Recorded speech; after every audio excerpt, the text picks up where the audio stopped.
ओम शांति। आज सुनते हैं प्यारे बाबा की 17th में 69 की अव्यक्त मुरली। आज की मुरली का टाइटल है जादू मंत्र का दर्पण। आज की मुरली में 4 क्वेश्चन। नंबर 1, अव्यक्त मिलन का मूल्य क्या है। नंबर 2, अव्यक्त स्थिति की परख क्या है। थर्ड, अव्यक्त स्थिति प्राप्त करने का स्लोगन क्या है। और लास्ट, ड्रामा के खेल में कभी हार ना हो उसके लिए क्या करें। तो आज की मुरली सारी अव्यक्त स्थिति बनाने के ऊपर है। बिल्कुल व्यक्त भाव से परे सदा के लिए अव्यक्त स्थिति में टिक जाएं। तो सुनते हैं 17 मई 69 की मुरली, जादू मंत्र का दर्पण। इस अव्यक्त मिलन के मूल्य को जानते हो। अव्यक्त रूप में मिलना और व्यक्त रूप में मिलना, दोनों में फर्क है ना। अव्यक्त मिलन का मूल्य है व्यक्त भाव को छोड़ना। यह मूल्य जो जितना देता है उतना ही अव्यक्त अमूल्य मिलन का अनुभव करता है। यह है पहले प्रश्न का उत्तर। अव्यक्त मिलन का मूल्य क्या है। अव्यक्त मिलन का मूल्य है व्यक्त भाव को छोड़ना। यह मूल्य जो जितना देता है उतना ही अव्यक्त अमूल्य मिलन का अनुभव करता है। अभी हर एक अपने से पूछे कि हमने कहां तक और कितना समय दिया है। वर्तमान समय अव्यक्त स्थिति में स्थित होने की ही आवश्यकता है, लेकिन रिजल्ट क्या है वह हर एक खुद भी जान सकता है और एक दो के रिजल्ट को भी अच्छी रीति परख सकते हैं। इसलिए अव्यक्त स्थिति की जो आवश्यकता है उनको पूरा करना है। अव्यक्त स्थिति की परख आप सभी की जीवन में क्या होगी वह मालूम है।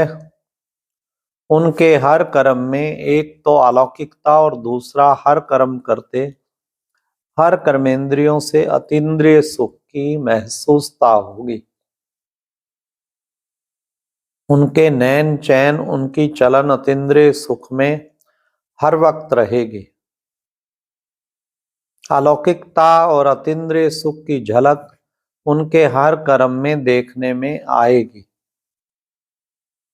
जिससे मालूम पड़ेगा ये व्यक्त में होते अव्यक्त स्थिति में स्थित है। अगर ये दोनों ही चीजें अपने कर्म में देखते हो तो समझना चाहिए कि अव्यक्त स्थिति में स्थित हैं। तो बाबा ने परख क्या बताया। हर कर्म में अलौकिकता, हर कर्मेंद्रिय अतीन्द्रिय सुख की महसूसता, ये दो चीजें। तो अगर नहीं है तो फिर कमी समझ पुरुषार्थ करना चाहिए।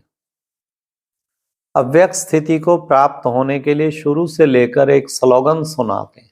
अब स्लोगन सुनिए। पहले मूल्य, फिर परख, अब स्लोगन।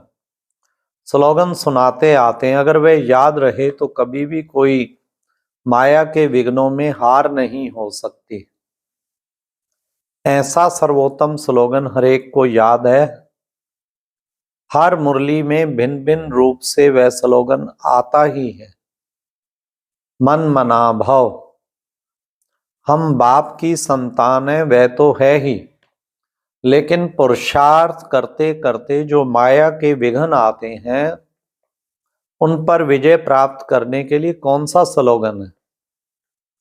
स्वर्ग का स्वराज्य हमारा जन्म सिद्ध अधिकार है और संगम के समय बाप का खजाना जन्म सिद्ध अधिकार है।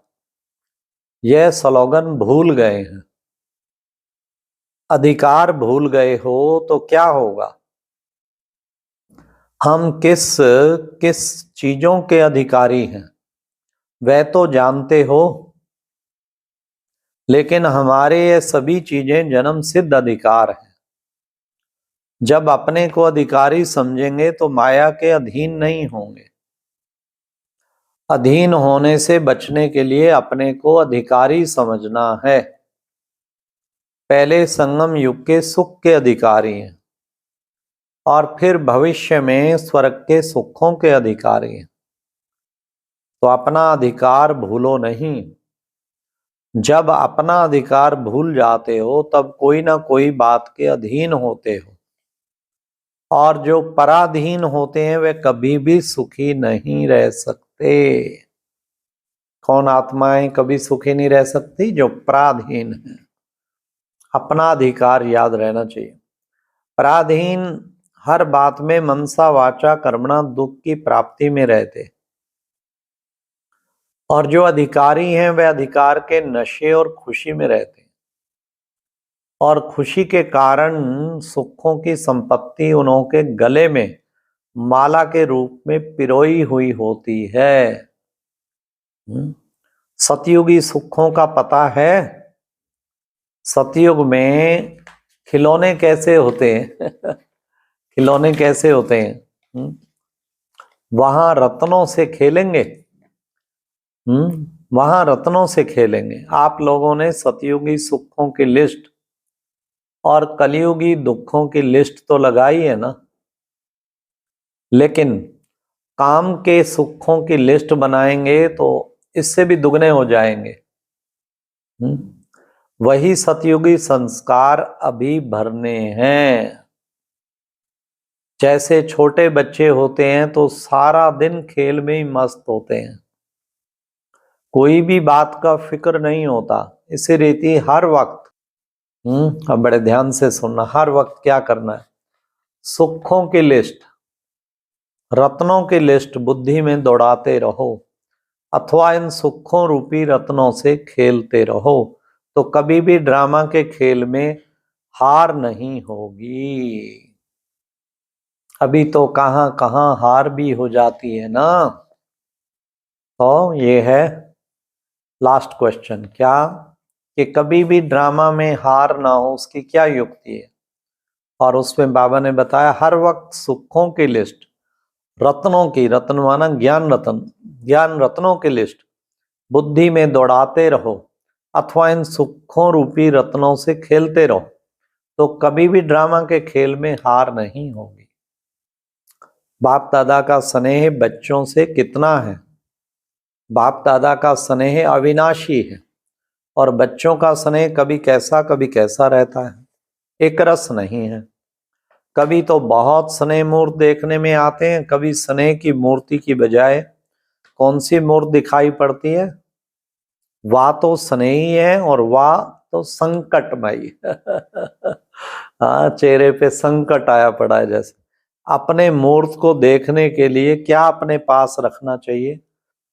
क्या रखना चाहिए? दर्पण। दर्पण हरेक के पास है।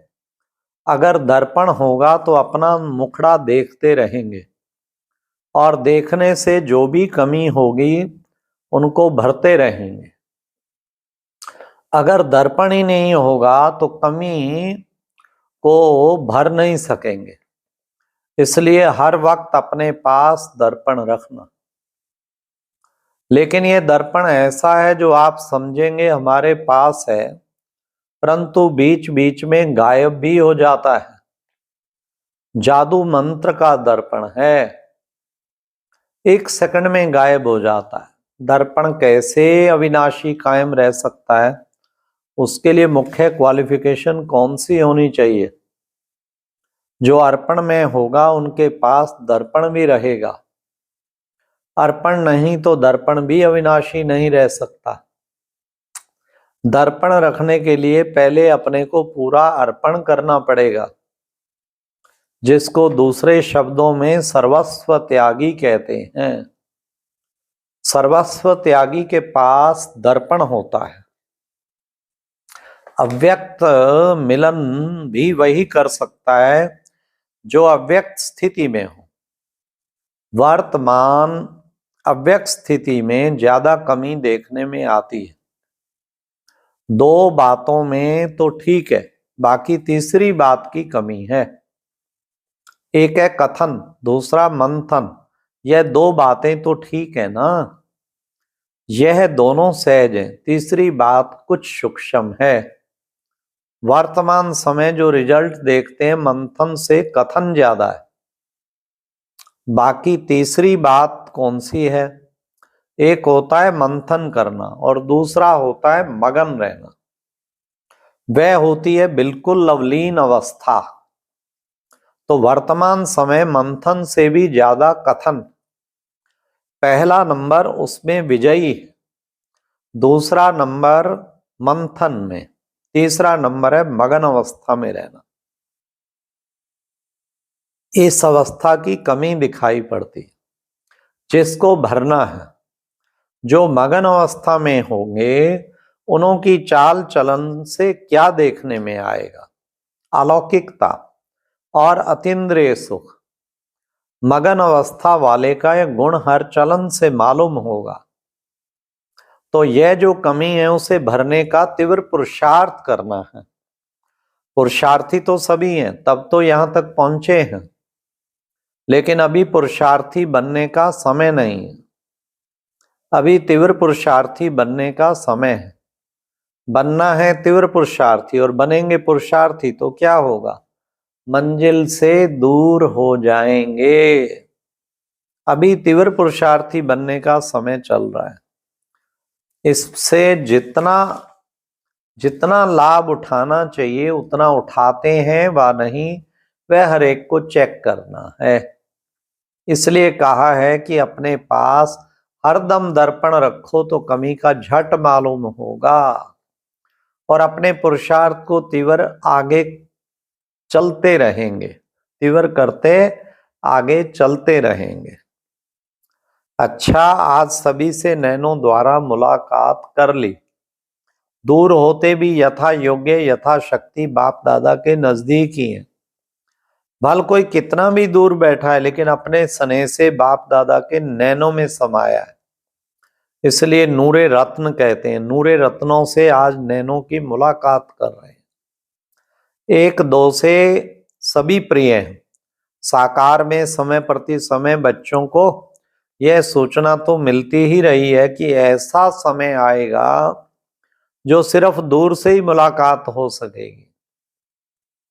अब ऐसा समय देख रहे हैं। सभी की दिल होती है और बाप दादा की भी दिल होती है, लेकिन वह समय बदल रहा। समय के साथ वह मिलन का सौभाग्य भी अब नहीं रहा। इसलिए अब अव्यक्त रूप से ही सभी से मुलाकात कर रहे हैं। अच्छा, सभी को नमस्ते और विदाई। तो आज की मुरली में कितना अच्छा बाबा ने अव्यक्त स्थिति में रहो, लेकिन सबसे मुख्य हर वक्त खेलने के लिए कहा है। किनसे? सुखों रूपी रत्नों से हर वक्त खेलते रहो, खेलते रहो। सुखों की लिस्ट निकालो, ज्ञान रत्न भी अच्छे अच्छे उनकी लिस्ट निकालो और उन सुखों रूपी रत्नों से हर समय खेलना, ये एक सीख लो। जैसे बाबा की सुबह मुरली सुनते हैं तो 8-10 पॉइंट, 5-7 नशे की पॉइंट जरूर उनमें से चुन लेने चाहिए। उसको दिन में बार बार बुद्धि में फिराते रहो। ऐसे ही बाबा से कितने सुख मिलते हैं, अतीन्द्रिय सुख, नशे वाली पॉइंट। ऐसी नशे वाली पॉइंट्स का सिलेक्शन करो। जो बाबा ने कहा सुखों की लिस्ट निकालो, वो नशे वाली पॉइंट सुख देने वाली होती है, तो वो लिस्ट लंबी निकालो। 10 निकाल सको, 20-30 जितने हैं। तो ऐसे नशों की लिस्ट को फिर उनको याद कर लो अच्छी तरह। मेमोरी को यूज करके उन्हें याद कर लो, फिर उनको बार बार रिवाइज करो। सुखों की लिस्ट बुद्धि में, ज्ञान रत्नों की सुखों रूपी रत्नों की लिस्ट घुमाते रहो, खेलते रहो उससे।